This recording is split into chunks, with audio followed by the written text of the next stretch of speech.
Ohio. Class 4 winner, Carter Hogue, Illinois.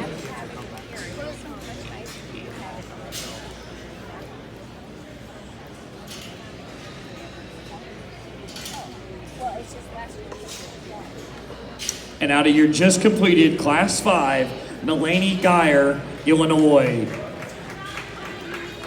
Let's go ahead and put our hands together for all of our contenders for Division III Dark Crossbred Marathon. We would also like to thank our judge, Kelton Mason, as he selects your Division III Dark Cross Marathon.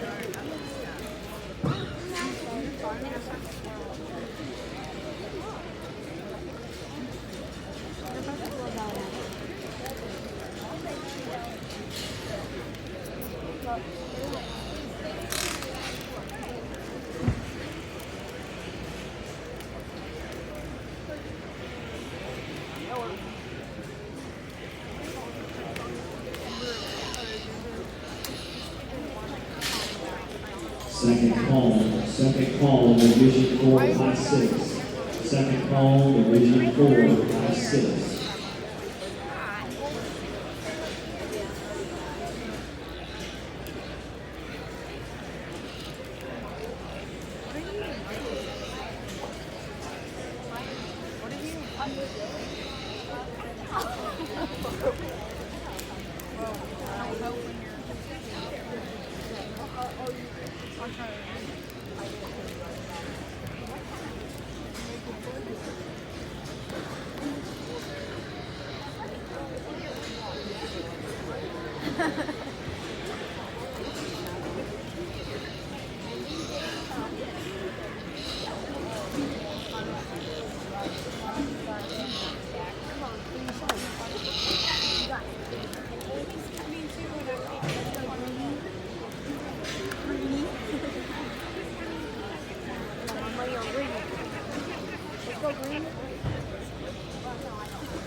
I think I had a really neat division here with a lot of diversity and variation in each one of the classes. And when we step back and have a division drive, that's very reflective. And you just drove out to the ring and you'd say, well, there's 2 or 3 of them that offer a little bit more look and presence and immaturity. There's I guess 3 of them that are as bold and wide and bulky and stout as what you could ever put in this division, no matter what weight we're at. And then there's something we'd like to change about each one of them, and that's just started the show there, and what makes it fun to evaluate. Honestly, we go through some of those classes fairly quickly, and it's nice to kind of get a fresh set of eyes and kind of reevaluate them as we come in here.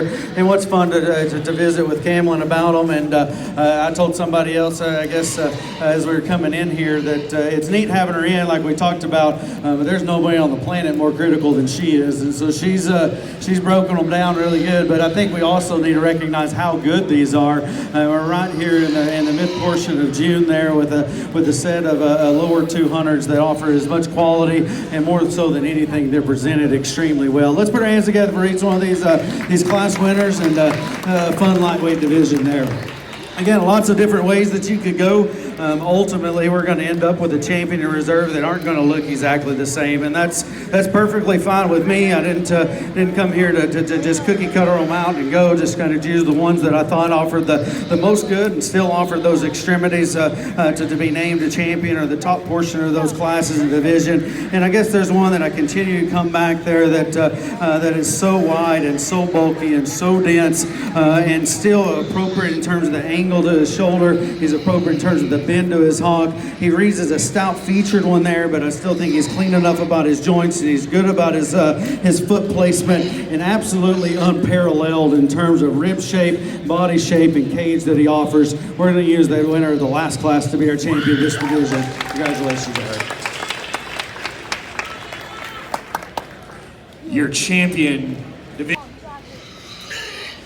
We bring that second place bear out here, and I've already talked about it enough to wear everybody out about talking to evaluating them on an individual merit and just if they were in the ring by themselves. And that one allowed to be up in the forefront of the class because I think that it is a very, very complete kind of a barrow there that's fundamental in his build. He's appropriate in terms of his maturity pattern and where he fits from a composition aspect. I guess when we got a step into the show ring, I rate him just a little bit more general about his look up front, maybe just a little bit plainer in that regard, but still awfully good. The little lightweight's got a huge future, and that one's driven for a while and stayed extremely comfortable.